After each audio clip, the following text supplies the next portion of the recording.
Bienvenidos todos y todas. Welcome everyone. Thank you all for joining us for this virtual panel discussion on arms trafficking in the Americas.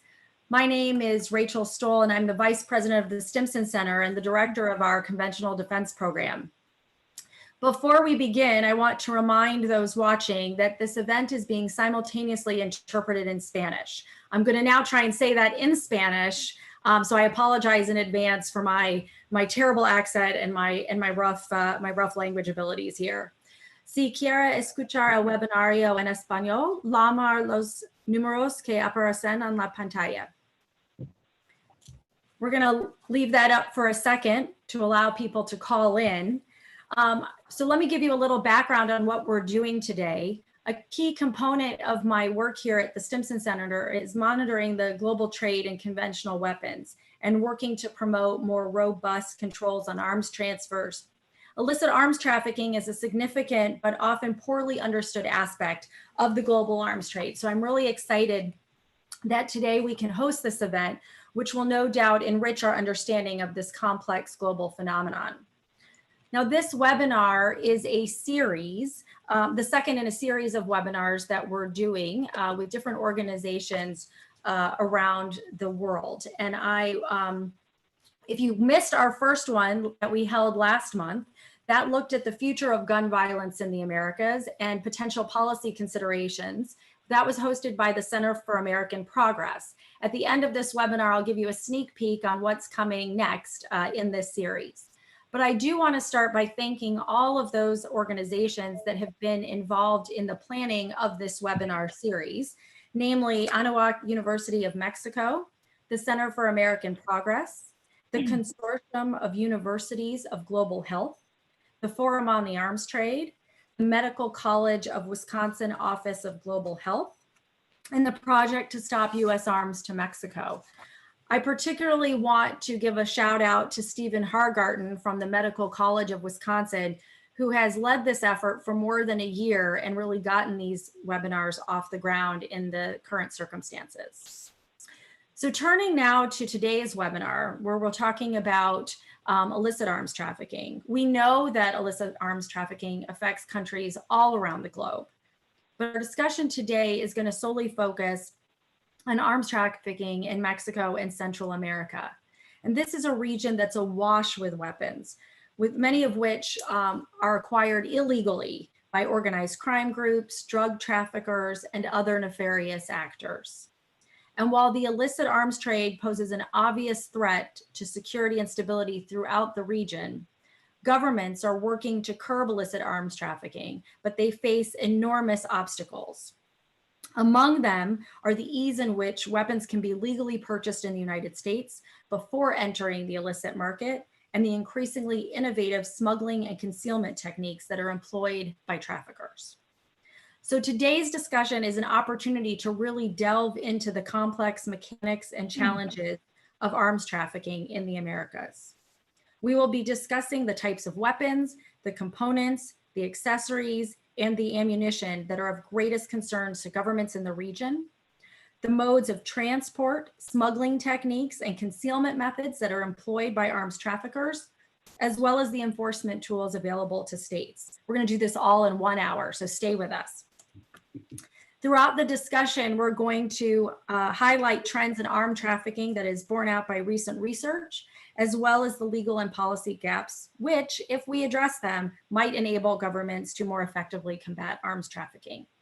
So you're not going to hear a lot from me today, but you're lucky that we have such an excellent panel lined up to help us unpack all of these issues. So joining us today is Kristen Rand, who serves as the Legislative Director for the Violence Policy Center, Matt Schroeder, who's a senior researcher at the Small Arms Survey, and Bill Coleman, a consultant on firearms law and policy with years of experience in the U.S. Bureau of Alcohol, Tobacco, Firearms, and Explosives. So I really want to thank all of them for being here, all of you for joining us. We recognize that even though we're all at home, things seem to be busier than normal, so we appreciate you giving us an hour of your time. I'm going to turn first to Kristen, who's going to provide us an overview of the types of weapons being trafficked and the trends she's seeing in her analysis of trafficking cases. Kristen, I'm going to turn it over to you.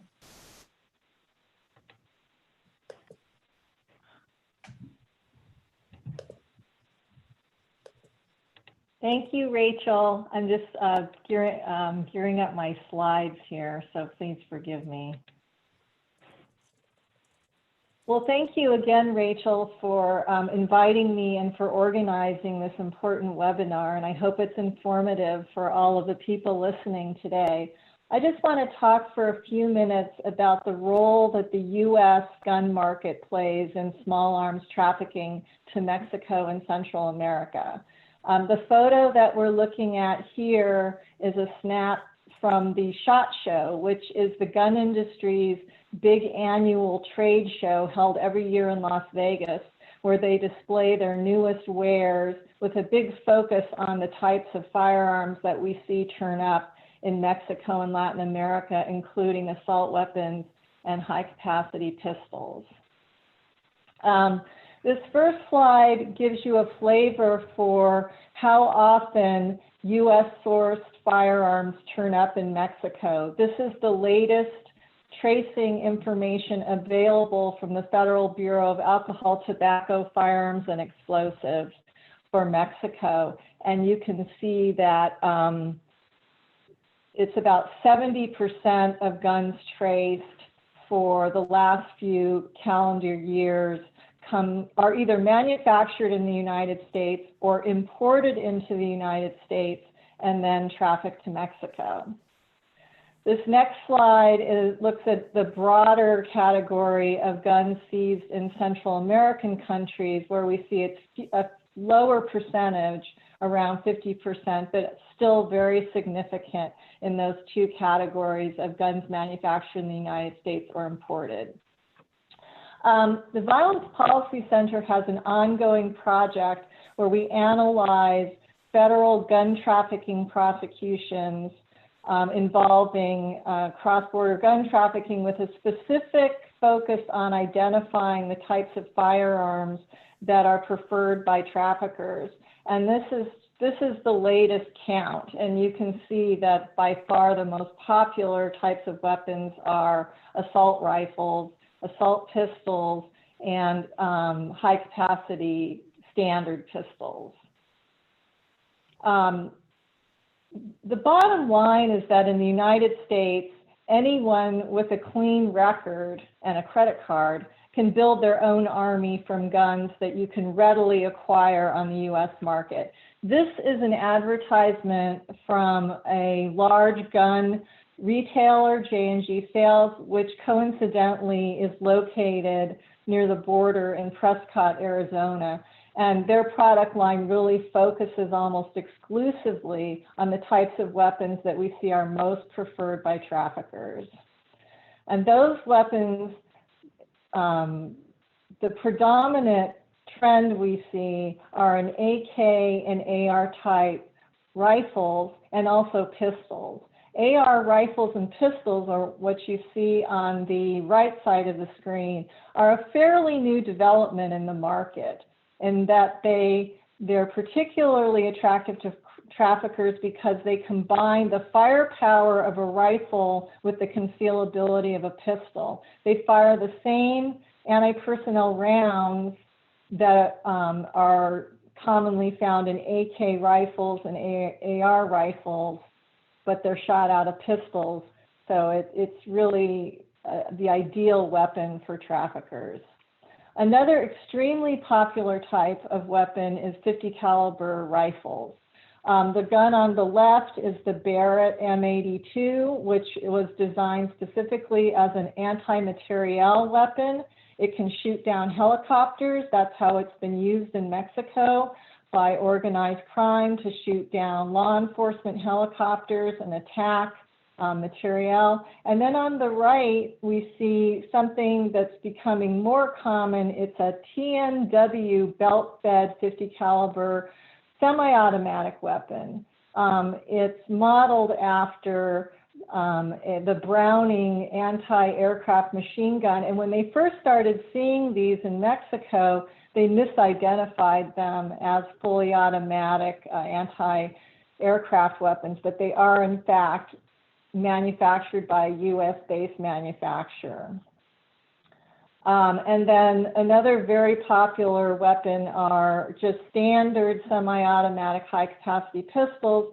The gun on the left, the FN57, is commonly known as a cop killer because some of the ammunition that can be used in that gun is capable of penetrating standard body armor. Not all of the ammunition available for that gun can pierce armor, but some can, and so it's gotten a reputation in Mexico and other Latin American countries as a cop killer gun and is very much coveted by the traffickers. On the right, we see just a standard Glock pistol, which is one of the most popular high-capacity semi-automatic pistols. One trend that we're seeing in our research is that traffickers are beginning to make their own guns. And that's made easier by the fact that they can acquire what are called 80% receivers. The receiver is a guts of a firearm that holds the firing mechanism. And if it's unfinished, then it's not treated as a firearm, whereas it's finished, it is treated as a firearm. So the traffickers are really homing in on these so-called 80% receivers that can be easily machined into a full receiver, and then you get a parts kit and you build your own gun on top of it. So it's a DIY gun becoming much more popular with traffickers. And then the other trends we're seeing are cases involving just huge, huge quantities of ammunition, most commonly a 7.62, which is the type used in an AK rifle, and 223 used in the AR type rifle, and then other handgun ammunition. And then also a focus on very high capacity ammunition magazines. As you can see in this photo, drum magazines, very large, say 40, 50, 75 round magazines. So those are, as they acquire more guns, they need the ammunition in the magazines to use those guns. And then finally, what we've seen in looking at these cases is the method by which traffickers tend to acquire the firearms is through straw buyers who buy the guns from licensed dealers. We think they focus on licensed dealers because they want new guns and they want volume.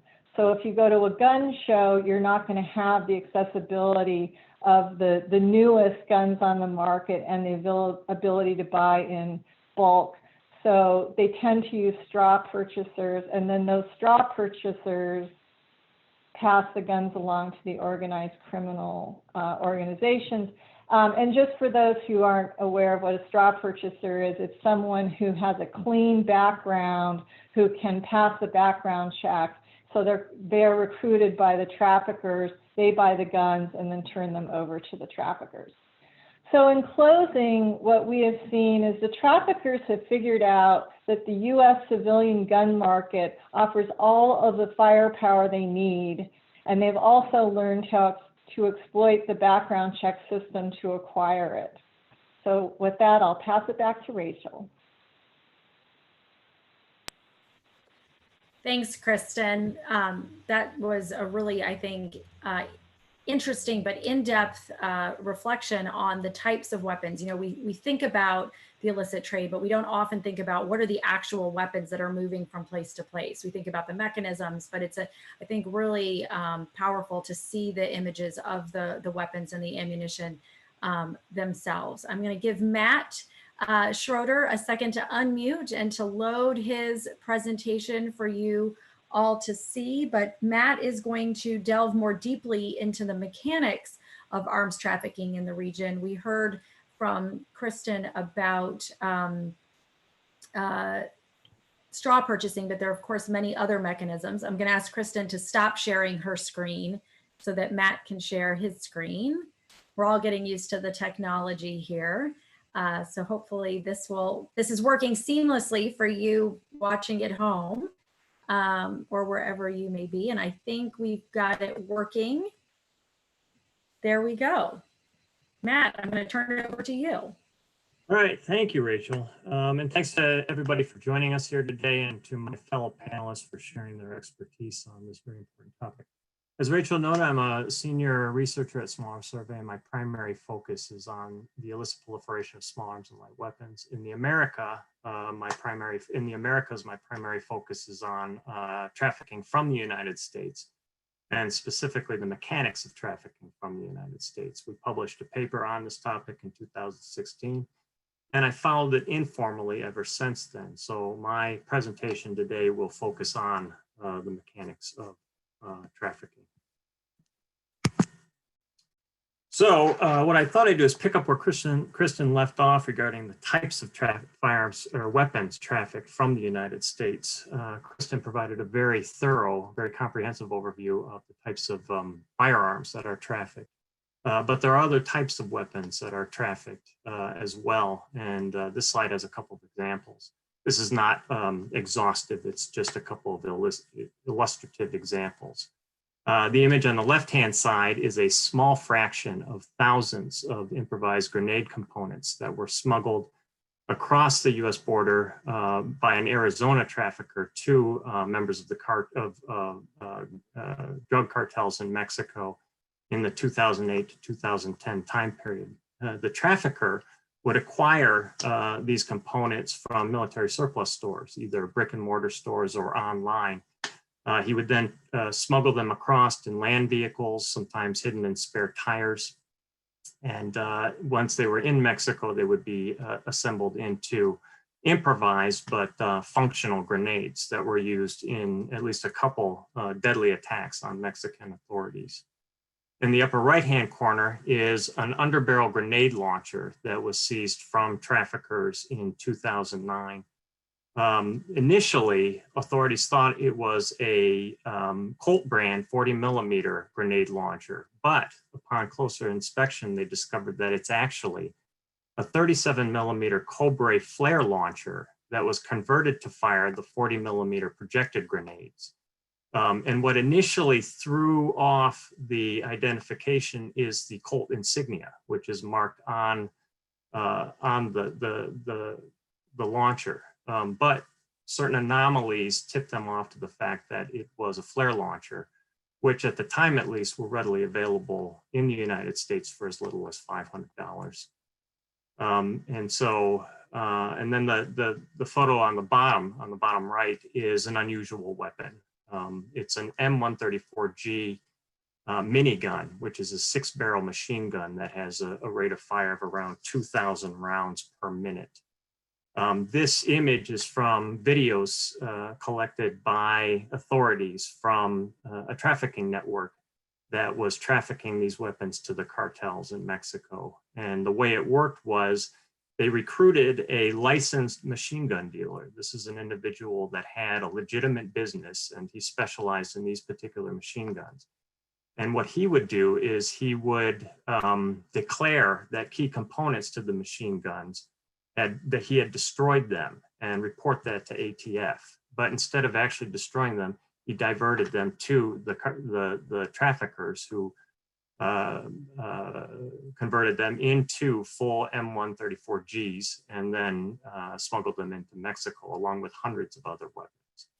And so this slide is just meant to illustrate that the trafficking to the Americas is more than just the AR and AK series rifles, the pistols and the ammo that I think most of us think of. And also that things are not always what they appear. The counterfeit M203 underbarrel grenade launchers are a good example of that.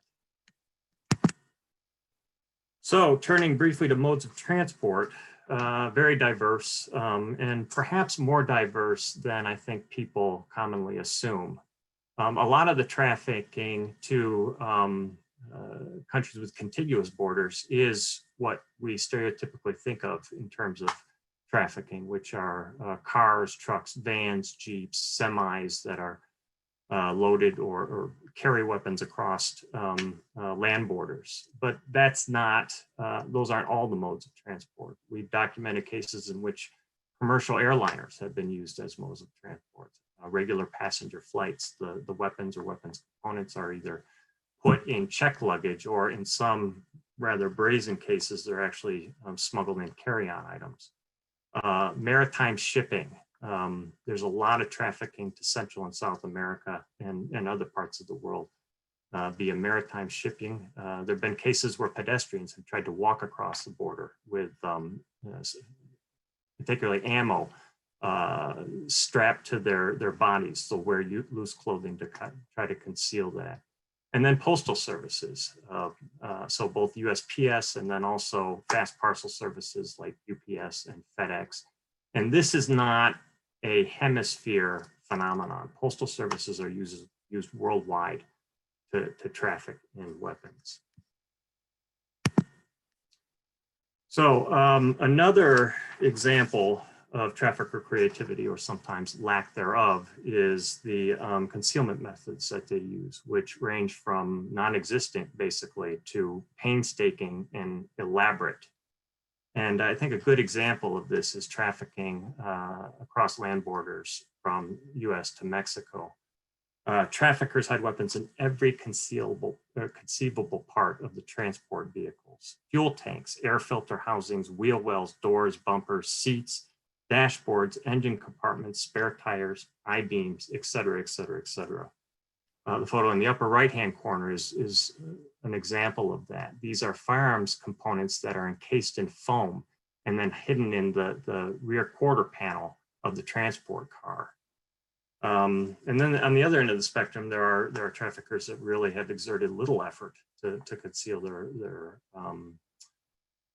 contraband, sometimes with comical results. So there was a case in 2010 where a CBP officer pulled over a van or a pickup truck for an inspection. He looks over into the passenger side, and there sitting on the seat is 6,300 rounds of rifle ammunition. And apparently the trafficker intended to turn over to the Gulf cartel, but obviously he didn't get that far. But most of the cases that we see, the traffickers are not that sloppy. They go to great efforts to hide their contraband.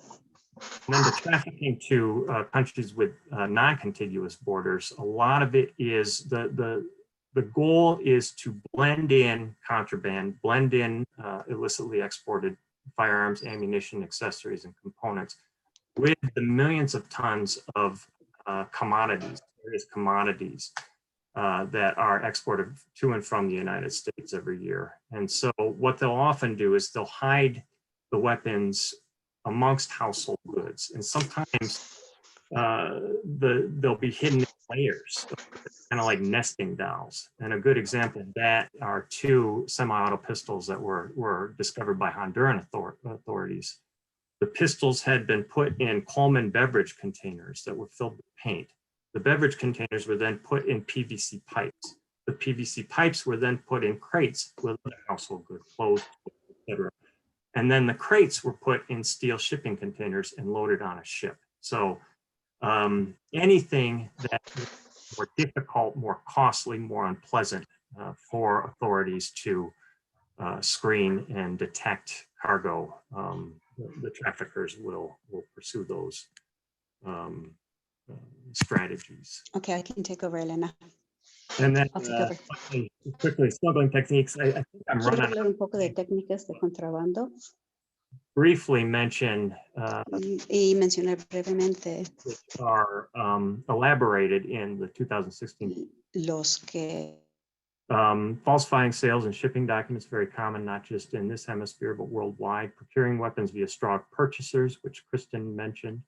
Using aliases both in documentation and then also in communications. Mislabeling items or removing them from packaging is also common to make them more inconspicuous. And along those lines, traffickers will also disassemble weapons into component parts and then mix them with innocuous commodities that are similar in appearance. Anything, again, to blend, to conceal them within the constant movement of goods across the border. Obliterating serial numbers, transporting shipments to different ports of exit in order to minimize attention to the transportation vehicle and the smuggling attempt. Purchasing small quantities of weapons from multiple vendors, again, to appear as inconspicuous as possible. And then there are many more smuggling techniques that, again, are detailed in our paper. And then finally, we don't do advocacy, we don't do policy advocacy except on transparency. And so I've listed a few improvements to publicly available information that would help to improve our ability and the ability of other non-governmental analysts to analyze trafficking.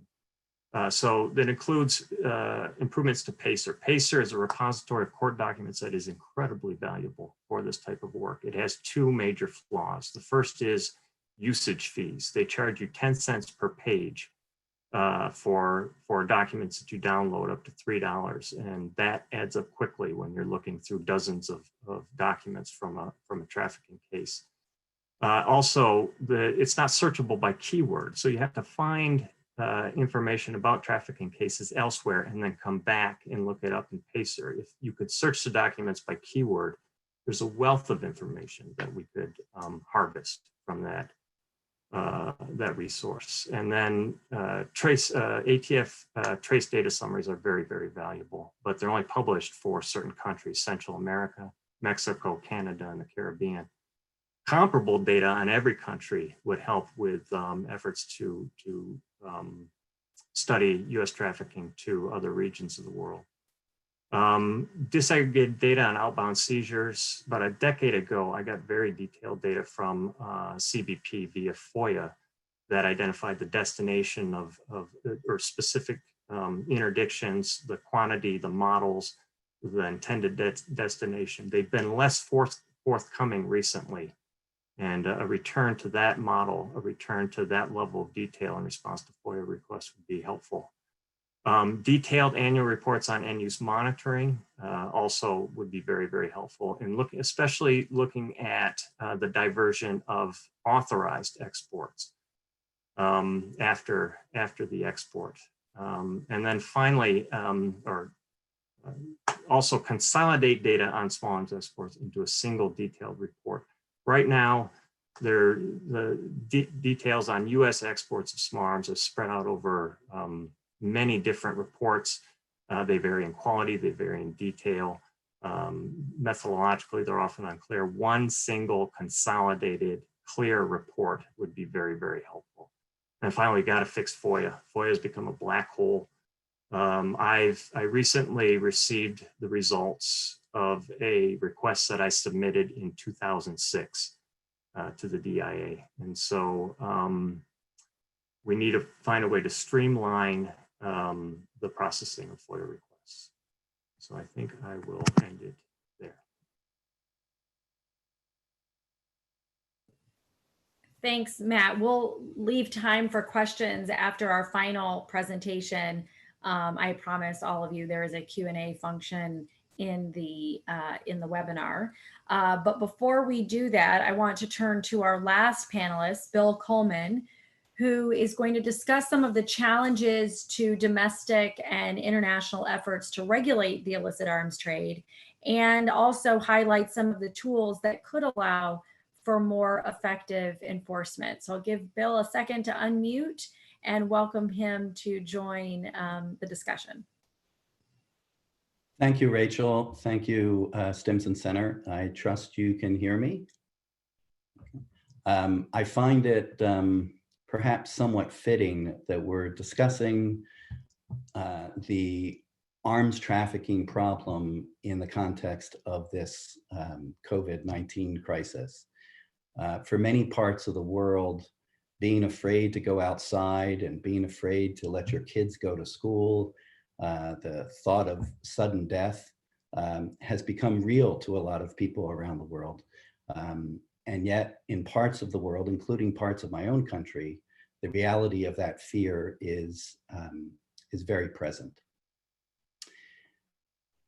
In the travels that you make in this hemisphere, Mexico and Central America, you find, of course, US products everywhere. And of course, the most dominant product in the criminal element in this part of the world is the firearm.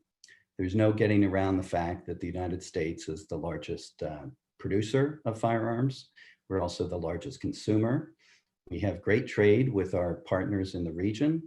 And based on the geography and the relative wealth of our nation, there is no doubt that what happens in the United States affects everyone else in our region.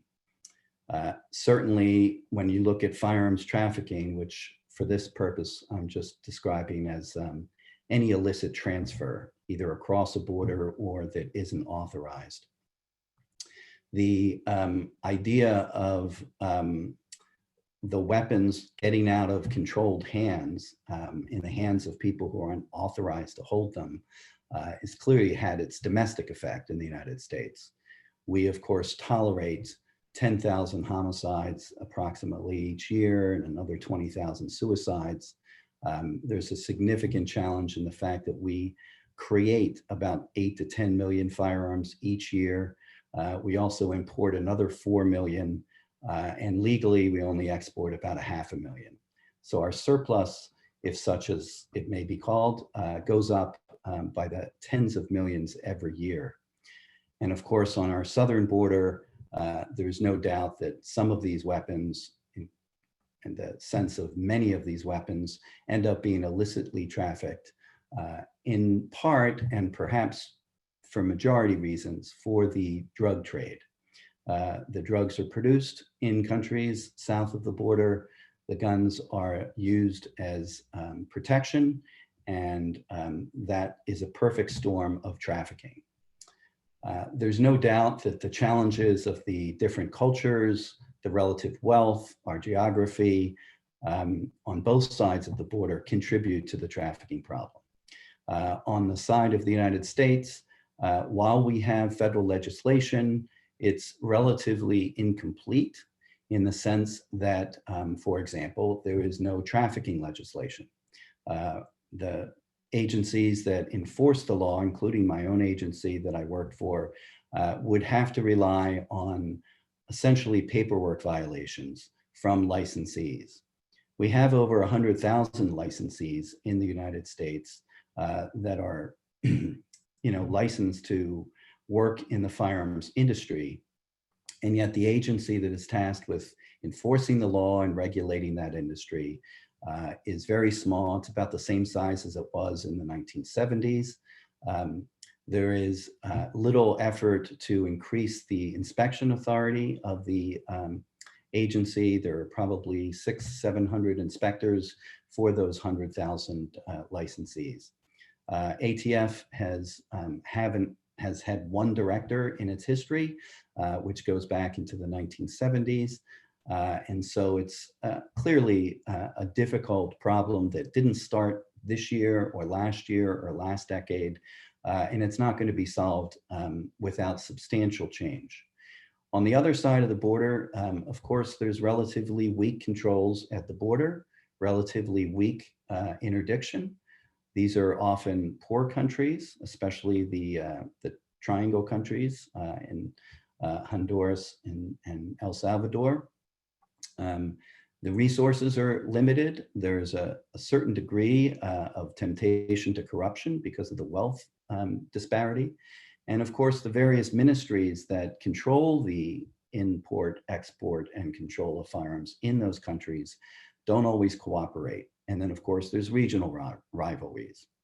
The United States has its own controls for import and export, and they actually have a fairly robust control for export. The reason that you see some of the efforts to conceal and traffic through very creative ways that Matt and Kristen have addressed is because to get a license to export lawfully in the United States, in this hemisphere, there needs to be approval from the other side. So an import license has to be issued, say, from El Salvador before a licensed exporter can send the weapons forward. I do want to point out that while the problem and the challenges are great, I don't want to overlook that there is somewhat good news over the course of time. It may not eliminate the trafficking problem, but there are some mitigation tools that have proven effective over time. The primary tool that has been used to affect the business in an adverse way of traffickers is the program known as E-Trace, where electronic tracing based on the markings of weapons that are required to be placed on a weapon can go through the chain of possession and chain of custody to try and determine the trafficking routes. That tool has been offered and used by countries throughout the region, and a lot of the numbers that that Matt and Kristen showed are based upon that effective tool. It's not perfect, but it gives investigators leads to try and identify the sources, the illicit sources of those weapons. A second tool is the IBIS technology, which tries to identify the ammunition that comes out of a weapon, whether a shell casing or a bullet. You can focus on those small number of weapons that tend to do the most damage. Drug trafficking organizations tend to use oftentimes the same weapon or set of weapons to enforce their drug trade and their organization. When they leave evidence behind, those crime scenes can be linked and thereby provide leads. That's been a fairly successful program for countries in the region, and most of the nations have that technology. We also have fairly positive cooperation that has grown over the past 2 decades with the enactment and, in some cases, the effort to establish international agreements. There are now 5 international firearms agreements that didn't exist 25 years ago. Those help law enforcement to provide exchanges with one another so that shared experiences and shared cases can happen. A number of the regions, including Mexico and Central America, have innovated quite remarkably in trying to both get rid of the supply that comes in by identifying weapons by marking and tracing, but also to destroy surplus. So by using, somewhat, mobile destruction machines, they can get rid of excess surplus weapons that end up, whether through corruption or lack of inventory control, end up doing additional damage. A lot of countries have instituted what might be called little mini ATFs, where they've taken gun groups and developed focused efforts to combat trafficking of firearms in and of itself. As I mentioned, firearms and drugs often go together, and the drug trade and the firearms trade often use the same routes and sometimes the same methods. But in many ways, because the drugs are a commodity that is used up and the firearms are durable, the focus on guns can actually yield more profitable convictions and prosecutions. There's also been a tremendous amount of training that has gone on over the past decade or so to improve both at the law enforcement street level, but also among courts and prosecutors so they can understand the gun trade and the drug trade and how they're intermixed so that they can focus on this new technology. There is new ways to mark and record keep. A lot of the records are often kept manually on paper, which of course inhibits speedy and expedient, very quick tracing. And so record keeping systems have been developed that can be shared. There is obviously, as mentioned, a lot of problems, both legislatively and domestically, that can be done to things that work. Various states obviously have their own approaches to this. When states have disparate approaches, of course, it leads to disparate results. We see that both in COVID today, and we see it in various state laws. To the extent that federal laws can be improved and better enforced, that's the best way to mitigate. And with that, I'll leave it to you, Rachel. Thank you. Thanks, Bill. I have a lot of questions that have arisen for me from these really informative presentations, and a shout out to Matt for his just his continued effort on trying to get more information through FOIA. We thank you. We rely on you to follow that process, and we agree with you that it needs to be reformed. There is a Q&A function in the chat. There are several ways that you can ask questions here. You can tweet at me at Rachel Stoll, and we will be monitoring that. You may ask your question in the Q&A section of the webinar, and you may also ask your question in Spanish in that Q&A function, and we will get the question to the interpreters so that we can ask the panelists if I can't decipher what it says on my own. There were several questions that had come in as we began. One of them, just a housekeeping thing. This video, this webinar is being recorded on YouTube. It will be available on the Stimson YouTube channel and also on the event page. So if you can't stick around for the rest, you'll be able to catch up with it. Someone else asked about the resources on these topics. Certainly Small Arms Survey and the Violence Policy Center and the Stimson Center have produced numerous reports about arms trafficking. The Forum on the Arms Trade has a wealth of resources on this as well, and we will make sure that those are available on the website as well. I'm going to try, there are so many questions that have come in. I've been taking notes and trying to sort of put them together, bundle them together in a way that is easier for our panelists to get through all of the questions, or as many of the questions as we can, but also because some haven't been targeted towards particular panelists, I'm going to do my best here to just to talk about some of these. One of the questions that's come up in terms of oversight and transparency is the shift of firearm exports in the United States from oversight from the State Department to the Commerce Department. And I'm wondering if our panelists can address how this could affect diversion and illicit arms trafficking. And you'll have to take yourselves off of mute for this Q&A function, otherwise no one can hear you.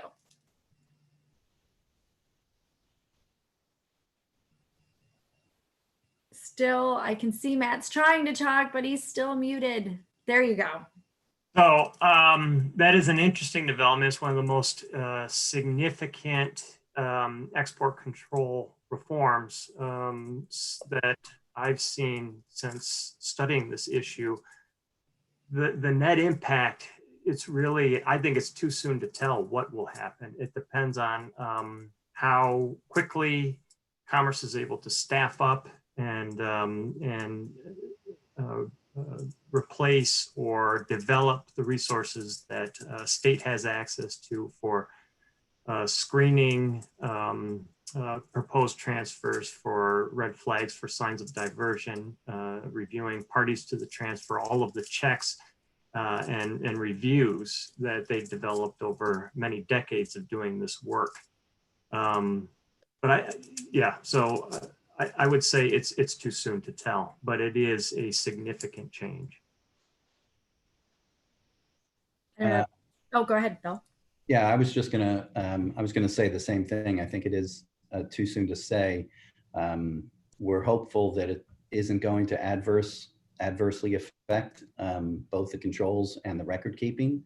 But I can say that for many, many years, ATF and the Department of Justice had expressed great misgivings about these reforms, in part because the State Department and Defense Trade Controls had a significant amount of expertise in following up and had done a fairly adequate job, even better than adequate, in following up.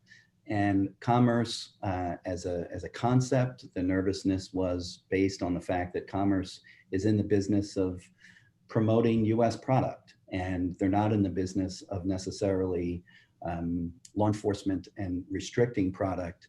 And so there was a question of what the incentive was, excuse me, of whether Commerce would have the same incentive as the State Department to counter perhaps proliferation concerns.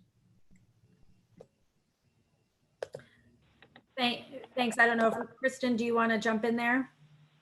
Yeah, I just quickly add that transferring oversight of gun exports was a top priority for the gun industry, the National Shooting Sports Foundation. And so the industry sees it as a huge opportunity to expand their international markets and to get more industry players involved, to expand from just the manufacturers exporting to dealers getting in on it. So the industry definitely sees it as an opportunity to increase the volume of exports, which we are concerned can only increase the likelihood that exported weapons will fall into the wrong hands. Thanks all. I think we do have to wait and see what the actual impact will be. I think we can see the red flags and the potential dangers of this transition, but I think the full effects will take some time to see, and then by then it may be too late. One of the other things that will take time to see, and we have several questions about the impact of the global COVID-19 pandemic on arms trafficking, and if we anticipate, perhaps you've seen things already, but do you anticipate any potential changes to the way that arms are trafficked or smuggled, or the traffickers themselves are utilizing the current situation to their advantage, or perhaps they have a greater disadvantage?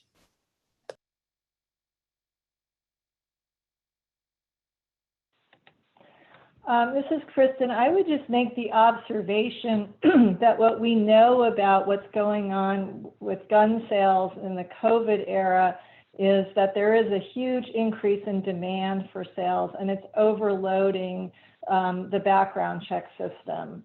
And so that may be creating some more opportunities for traffickers to evade detection. We're not going to really know for a while how this plays out, and in addition, how the increased gun sales might impact domestic homicide or suicide, but it's definitely something we need to keep our eye on.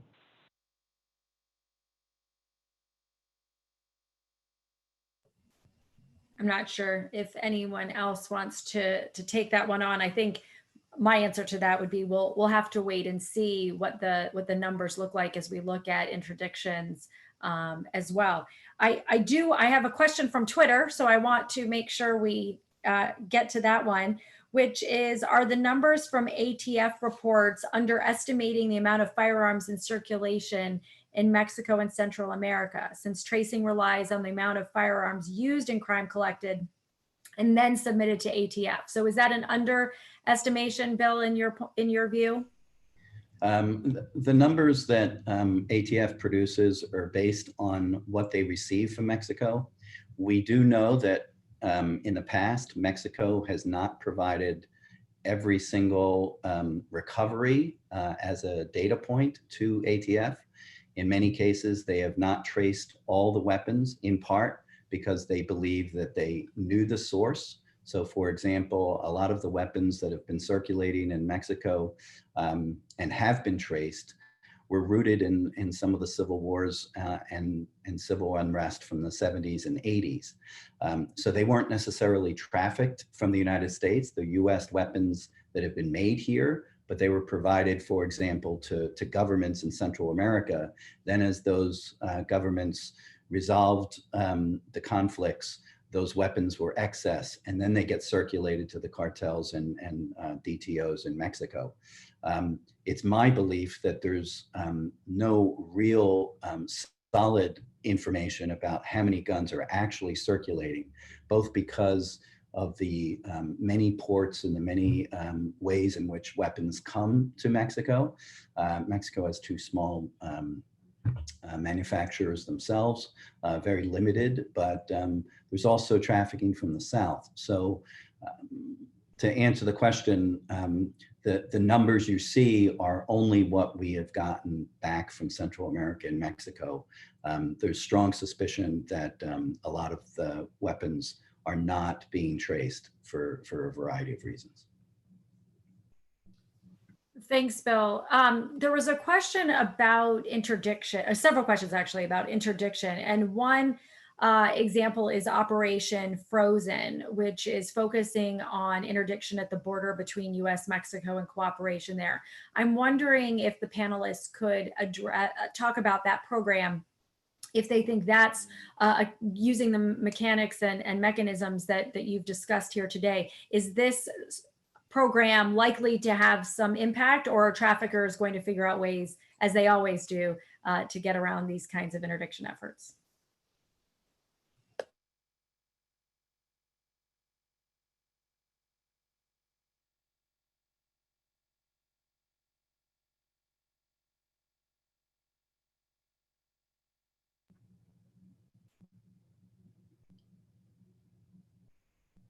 Um,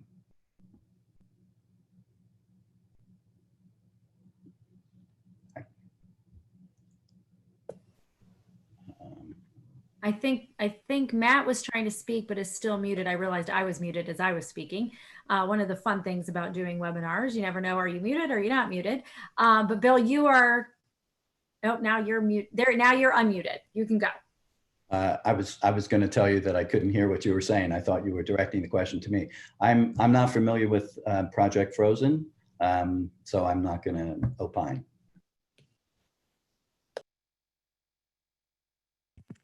Yeah, I'm not familiar with that program either. I will say, though, that traffickers are innovative. When one door closes, they'll open another one. And that is not to discourage specific operations and the targeting of specific modes of transport or smuggling techniques. It's more to say that this is, it's an ongoing battle that'll never be won. It's a game of whack-a-mole. You can reduce the number of transfers. That's really the goal, and choke off as many opportunities as possible. But it's a game that it's an activity that will never be completely eliminated.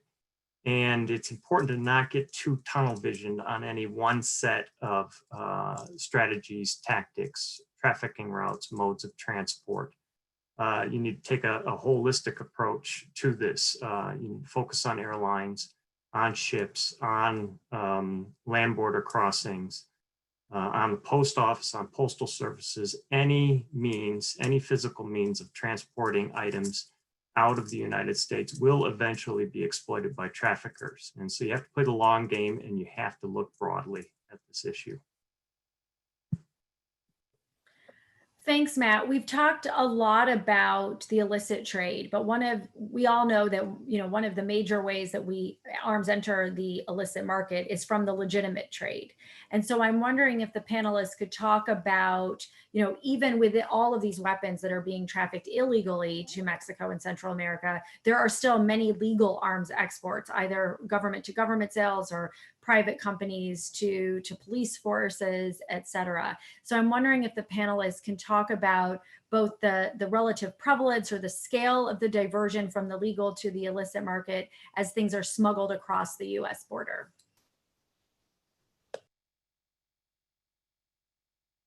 Let me jump in there just to reinforce the notion that firearms are in fact a legal commodity in much of the world, or at least a necessary commodity for many governments. We need firearms for security forces, for prisons, for protection, for the military, for other security services. And so every country in the world ultimately becomes a consumer of firearms in one way or another. It's been my experience over the years that, as you point out, most of the illicit firearms are diverted from the legal market into the illegal market.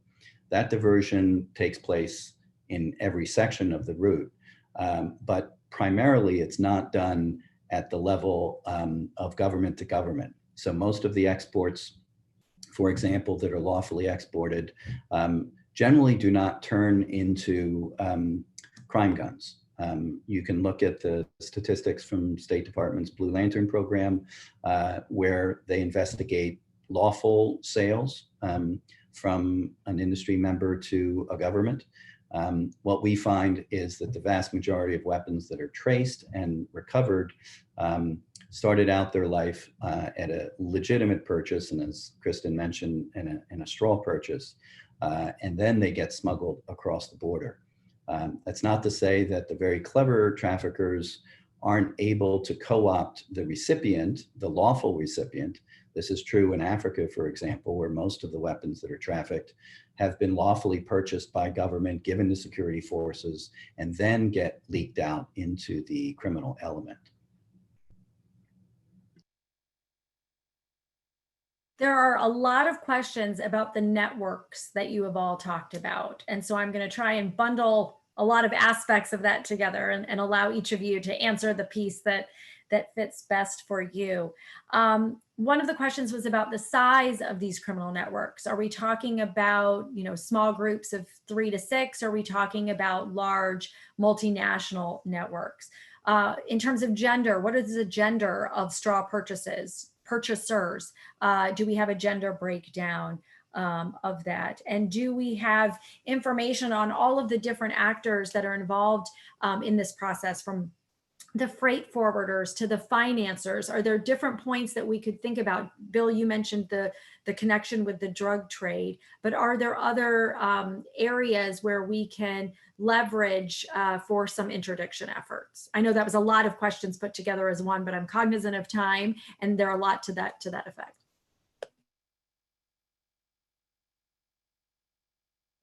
So perhaps I'll start, but I'm sure Bill and Kristen have insights as well on this question.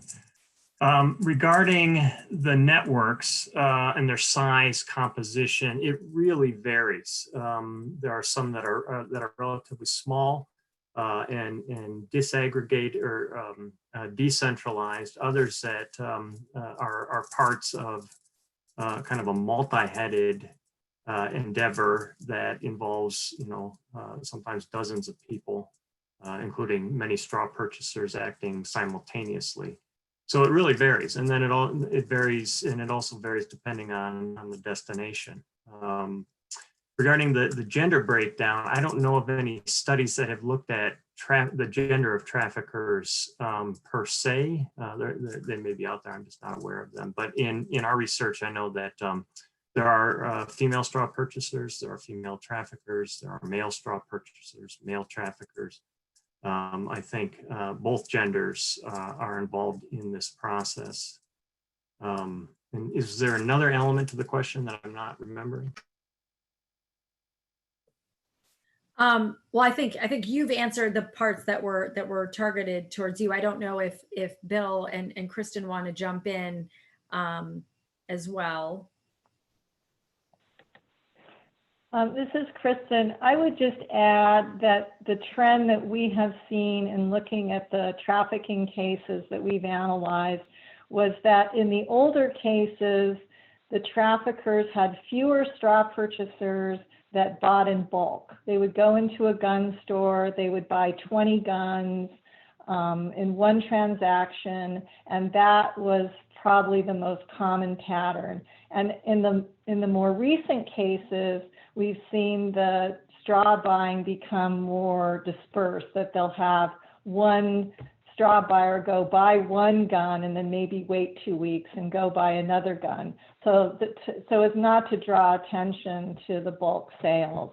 But I would just reiterate what Matt said, and just anecdotally, what we see with respect to sex is we have seen somewhat of a trend towards more female straw purchasers in the more recent cases, but it really is a mix, that sometimes women lead the trafficking network, sometimes men, and I don't know of any study that has run numbers on that. And to conclude, I would say that we know we don't know. We know very little ultimately.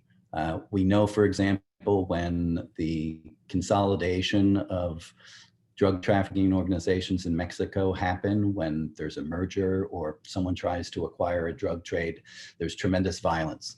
And we know that the arms trafficking piece is just one element to the drug trafficking trade itself.